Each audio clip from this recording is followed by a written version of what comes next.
अपनी फैमिली को अच्छा फ्यूचर देने के लिए आदमी हमेशा पैसों के पीछे भागता रहता है, पर अगर इस भागदौड़ में फैमिली बर्बाद हो जाए तो फिर क्या होगा। हेलो फ्रेंड्स, आज मैं आपको नेक्स्ट 2020 की एक हॉलीवुड ड्रामा मूवी एक्सप्लेन करने वाला हूँ। ये मूवी हमें बहुत ही ब्यूटीफुल सा मैसेज देकर जाती है, तो अंत तक इस वीडियो को जरूर देखिएगा।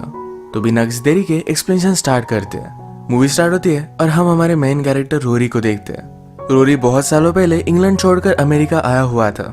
रोरी एक स्टॉक ब्रोकर है। वो अपने काम में बहुत ही अच्छा था, इस वजह से वो बहुत ही रिच था। आजकल उसके न्यूयॉर्क के ऑफिस में कुछ प्रॉब्लम चल रहे थे, तो इस वजह से शायद उसके पैसे आना बंद हो जाएगा, तो इस वजह से वो वरीड था। उसने फिर से अपने इंग्लैंड के ऑफिस में कॉल लगाया और उसे जॉब देने के लिए फिर से वापस लेने के लिए रेडी थे। ये फोन कॉल पर वो बात करता है। इसके बाद उसने अपनी वाइफ को उठाया। अपनी वाइफ के साथ उसके 2 बच्चे भी है, एक बेटी और एक बेटा। इनकी फैमिली बहुत ही ब्यूटीफुल थी, सब कुछ बहुत ही सही चल रहा था। रोरी अपने बच्चों के साथ एक साथ ब्रेकफास्ट करता, उन्हें स्कूल छोड़ देता। उसकी वाइफ एलिसन को हॉर्स राइडिंग का बहुत शौक है, तो इस वजह से एक जगह पर हॉर्स राइडिंग टीचिंग का काम करती है। ये पूरी फैमिली एक दूसरे को बहुत सारा टाइम देती है। रोरी को अभी अभी अपॉर्चुनिटी आई तो एलिसन से एक दिन वो बात करता है। उसे कहता है, आजकल मेरे पास तो पैसे है, पर थोड़ी देर में ये पैसे आना बंद हो जाएगा। मुझे फिर से इंग्लैंड जाना है। वैसे भी रोरी की मदर इंग्लैंड में थी। रोरी कहता है, मुझे बहुत बड़ी अपॉर्चुनिटी मिली है, अगर मैंने इसका सही से फायदा उठाया तो पूरी लाइफ में हमें कुछ भी करने की जरूरत नहीं पड़ेगी। ये सब बात सुनकर एलिसन भी इस पर सोचने लग जाती है। इसके बारे में उसने अपनी मदर से बात की। उसकी मदर कहती है, बहुत सारे लोगों को कंट्री छोड़कर जाने का कभी भी चांस नहीं मिलता, तुम्हें जाना चाहिए, अपनी लाइफ एंजॉय करनी चाहिए। वैसे भी वो सही कह रहा है। उसकी मदर वहां रहती है, शायद इस कंट्री में वो अकेला फील करता है। एलिसन को भी अपनी मदर को छोड़कर जाना जरा बुरा लग रहा था। वो मजाक करती है, मैंने कभी इमेजिन ही नहीं किया था कि मैं तुम्हें भी मिस करूंगी, एक नटखट बच्ची की तरह। इसके बाद एलिसन और बच्चे इंग्लैंड आ गए। रोरी ऑलरेडी वहां पर पहुंच गया था और एक पैलेस जैसा घर उसने ऑलरेडी रेंट कर लिया है। वो एक्साइटेड होकर सारा घर उन्हें दिखाता है। ये एक्चुअल में बहुत ज्यादा बड़ा था। यही बात एलिसन उसे बताती है। रोरी कहता है, तुम्हें वरी करने की कोई भी जरूरत नहीं है, जरा आगे तो देखो, यहाँ पर बड़ा सा ग्राउंड है, यहाँ पर तुम खुद की हॉर्स राइडिंग कर सकती हो, खुद की एकेडमी खोल सकती हो। रोरी ने एलिसन को एक रोप भी गिफ्ट दिया। इसके बाद नेक्स्ट सीन में रोरी को उसके ऑफिस में हम देखते हैं। जिस तरीके से रोरी डायरेक्टली क्लाइंट से बात कर रहा था, ये उसके बॉस को बहुत अच्छा लगा। बॉस फिर उसे एक इम्पोर्टेंट मीटिंग में लेकर गया। इसमें रोरी कहता है, अमेरिका में हर लोग ऐसा मानता है कि वो कुछ भी पा सकता है, ये बड़े सपने देखते हैं। हमें इंग्लैंड में भी यही सपने लोगों को दिखाने हैं। इस कंट्री को हमें आगे लेकर जाना है। ये जो रोरी का माइंड सेट चेंज हो गया था, ये कंपनी को बहुत अच्छा लगा। रात में सारी फैमिली मिलकर डिनर करते। बच्चों को अपने स्कूल में एडजस्ट होने के लिए जरा टाइम लग रहा है। रोरी अपने बेटे बेंजामिन से पूछता है, तुम्हें स्कूल कैसा लग रहा है। बेंजामिन कहता है कि ठीक है, पर रोरी ने कहा कि वो यहाँ का बेस्ट स्कूल है। रोरी इस पर बहुत ही प्राउड था। अगले दिन रोरी ने एलिसन के लिए पर्सनल हॉर्स बाय कर लाया। एलिसन अब बहुत खुश थी। एक साथ इंटीमेट हो जाते हैं। आज रात फिर ये दोनों पार्टी पर गए।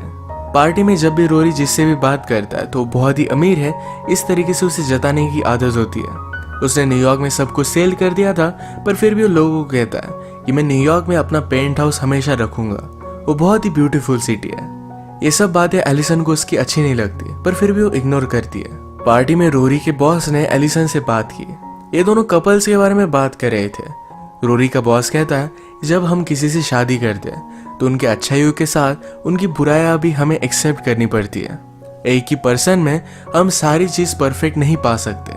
आजकल के कपल सब कुछ एक ही साथ पाना चाहते हैं, तो इसी वजह से शायद डिवोर्स इनका होता है। एलिसन को लगता है कि एक परफेक्ट पार्टनर डिजायर करना ये कोई गलत बात नहीं। पार्टी से घर पर आने के बाद एलिसन रोरी से बात करती है, कहती कि यहाँ पर कितनी ज्यादा फॉर्मेलिटी करनी पड़ती है।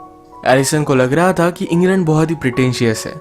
न्यूयॉर्क में इस तरीके का प्रीटेंड लोग नहीं करते थे। एलिसन हमेशा जरा लेट उठती है, तो बच्चों को स्कूल में भेजने के लिए वो जरा लेट हो जाती है। नेक्स्ट सीन में हम देखते हैं कि रोरी अपने बॉस के पास आया हुआ था।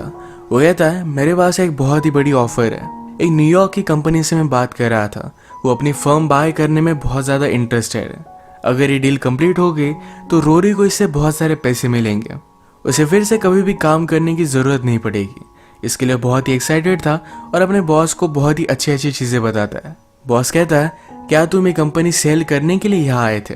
रोरी कहता है कि तुमने मुझे हायर किया क्योंकि मैं तुम्हें प्रॉफिट कमा कर दे सकूं। बेस्ट वे कंपनी सेल करना ही है। बॉस को भी आइडिया अच्छा लगा था, तो मीटिंग वगैरह सेट करते हैं। आज रात रोरी ने अपने फ्रेंड्स के साथ मिलकर सेलिब्रेट किया। एलिसन के हॉर्स राइडिंग की जगह पर एक स्टेबल बन रहा था, पर वो बनाने वाले वर्कर्स कुछ दिनों से काम पर नहीं आए, तो उन्हें वो कॉल कर दिया। उन वर्कर्स ने कहा कि हमें कोई भी पैसे नहीं मिले, जो चेक हमें रोरी ने दिया था ये बाउंस हो गया है। एलिसन को बहुत ही अजीब लगा। इसके बाद वो जाकर बैंक अकाउंट चेक करती है तो उसमें सिर्फ $600 थे। इसके बारे में उसने रोरी से बात की। रोरी कहता है अभी अभी हमने वो हाउस रेंट किया, इसके बाद बच्चों के स्कूल के लिए पे किया, हॉर्स बाय किया, इन सब चीजों में उसके पैसे चले गए।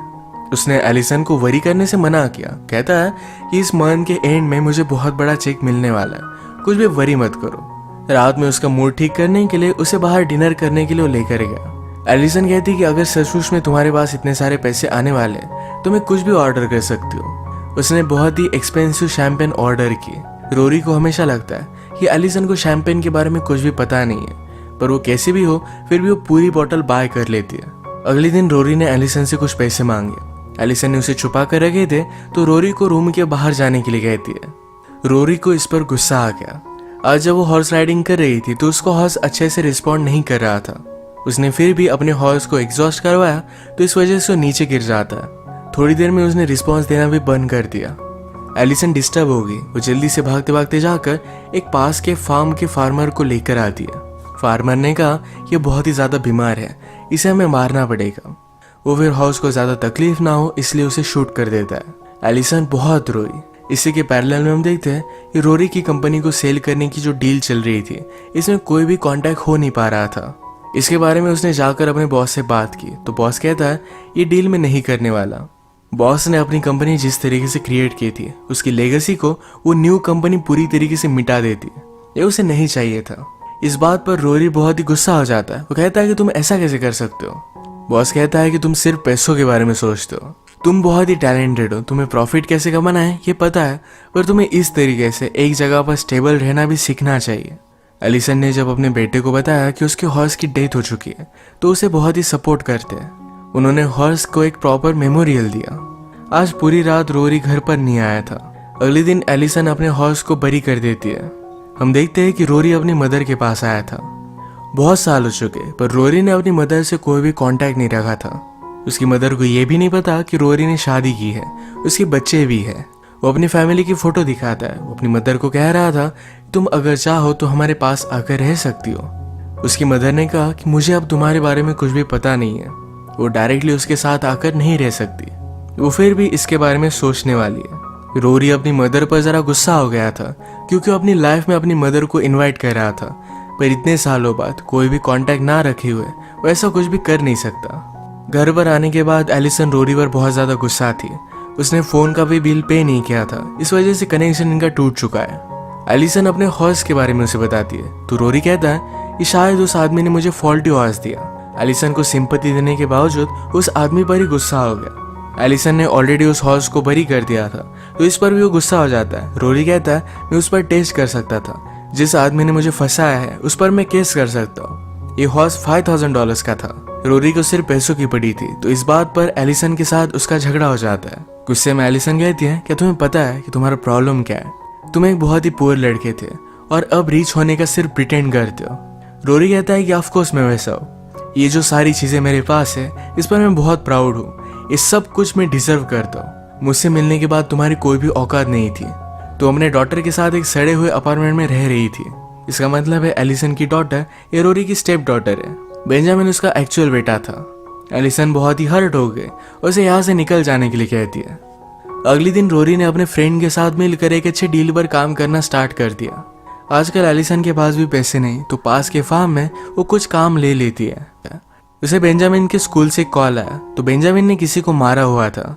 वो जब उसे लेने के लिए गई तो बेंजामिन रोने लगता है। वो कहता है मुझे बड़े बच्चे बुली कर रहे थे। एलिसन कहती है अगर तुम्हारे साथ ऐसा हो रहा था तुमने मुझे क्यों नहीं बताया? बेंजामिन कहता है मुझे पता है कि तुम्हारे और फादर के बीच में झगड़ा चल रहा था। मैं तुम्हें और भी वरी करवाना नहीं चाहता था। एलिसन उसे गले लगा लेती है। घर में एलिसन की बेटी अपने ओल्ड फ्रेंड के साथ थी। यह एलिसन को अच्छा नहीं लगता, पर उसकी बेटी उसका कुछ भी नहीं सुनती। आज रात रोरी अपने क्लाइंट के साथ डिनर के लिए एलिसन को भी लेकर जाता है। इस डिनर पर भी वो जता रहा था कि वो बहुत ही रिच है।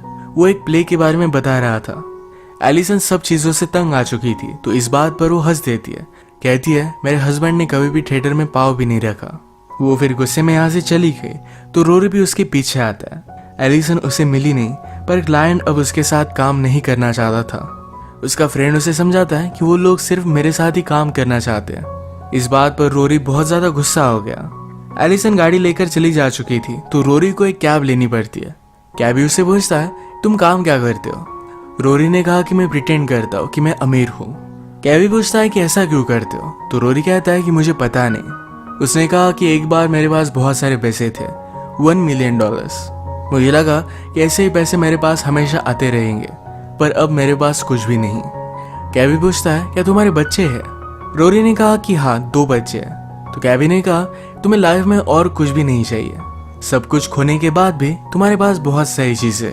हम इस वर्ल्ड में आए तो हमारे बच्चों के लिए ही। वो पूछता है कि क्या तुम अच्छे फादर हो? रोरी ने कहा कि ऑफकोर्स मैं अच्छा फादर हूँ, मैं कभी भी उन पर हाथ नहीं उठाता, उन्हें जो भी चाहिए ये सारी चीजें लेकर देता हूँ। कैबी कहता है ये चीजें तो बहुत ही बेसिक है, इससे तुम अच्छे फादर नहीं बनते। तुम्हें अब अपनी लाइफ को सही से ट्रैक पर लाना पड़ेगा। एक जॉब ले लो, थोड़े से पैसों के लिए तुम काम कर सकते हो, पर फिर भी अपने फैमिली को तुम खो नहीं सकते। तुम्हें एक्चुअली क्या चाहिए ये तुम्हें पता होना चाहिए। रोरी को सही में उसे क्या चाहिए इसके बारे में कोई भी आइडिया नहीं था। कैबी ने अपनी कार रोक दी और वो कहता है अब यहाँ से निकल जाओ। उसे पता था कि रोरी के पास कोई भी पैसे नहीं है। रोरी कहता है घर पर पहुंचने के बाद मैं तुम्हें पे करता हूँ, पर कैबी ने बात नहीं मानी। रोरी को ऐसे ही चलते चलते घर पर जाना पड़ता है। इसी के पैरेलल में हम देखते हैं कि इनकी बेटी ने घर पर अपने फ्रेंड्स के साथ मिलकर एक पार्टी रखी थी।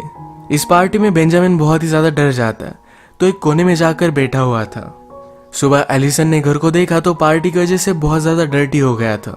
वो जाकर बेंजामिन को ढूंढती है तो बहुत ही डरा हुआ था। उसने उसे सहारा दिया। बाहर एलिसन ने अपने हॉर्स को बरी किया था, तो उसके ऊपर की मिट्टी बाजू हो जाती है। इस बात से वो बहुत डिस्टर्ब हुए, वहीं पर बहुत रोई। ये देखकर उसकी बेटी भी उसे सहारा देती है। बेंजामिन को घर पर लेकर आए, उसके लिए ब्रेकफास्ट बनाया। थोड़ी देर में रोरी भी चलता चलता घर पर पहुंच जाता है। सारे लोग ब्रेकफास्ट कर रहे थे। रोरी ने कहा मैं सब कुछ ठीक कर दूंगा। उसके पास जो ये फैमिली है इसे वो खोना नहीं चाहता, पर अभी भी वो पैसों के बारे में बात कर रहा था कि मैं ऐसा करूंगा, हम यहाँ पर जाएंगे, मैं अपनी खुद की कंपनी खोलूंगा। ये सब बातें सुनकर एलिसन उसके पास जाती है, उसे चेयर पर बिठाती है और कहती है हमारे साथ ब्रेकफास्ट करो। अगर ये एक फैमिली की तरह चीजों को ट्रीट करेंगे तो सब कुछ परफेक्ट होगा। रोरी जो भी ये सब ट्राई कर रहा था, तो उसने भी अब फैमिली की कीमत जान ली है। वो किसी भी हालत में अपनी फैमिली को खोना नहीं चाहता। एलिसन ने जिस तरीके से उसे ब्रेकफास्ट के लिए इनवाइट किया, एक सहारा दिया, जिसे उसने भी उसे माफ कर दिया है। उसकी बेटी भी उसे हक कर दिया। ये फैमिली हमेशा एक दूसरे को सहारा देकर सपोर्ट करते रहेंगे। इसी के साथ पूरी फैमिली ब्रेकफास्ट करते हुए एक ब्यूटीफुल से सीन पर इस मूवी का एंड होता है। ये मूवी हमें बता कर जाती है कि एक्चुअल में लाइफ में इम्पोर्टेंट क्या है, जो है हमारी फैमिली। इसी एक मैसेज के साथ आज का वीडियो हम खत्म करते हैं। अगर आपको अच्छा लगा तो प्लीज़ इसे लाइक और कमेंट ज़रूर कर दीजिएगा। मैं बहुत सारी मूवीज़ लेकर आता रहता हूँ, तो प्लीज़ चैनल को सब्सक्राइब कर दीजिए और बेल नोटिफिकेशन आइकन दबाना मत भूलिएगा। हम फिर से मिलेंगे और एक नई मूवी के साथ। तब तक के लिए थैंक यू और आप अपने आप का ख्याल रखिए।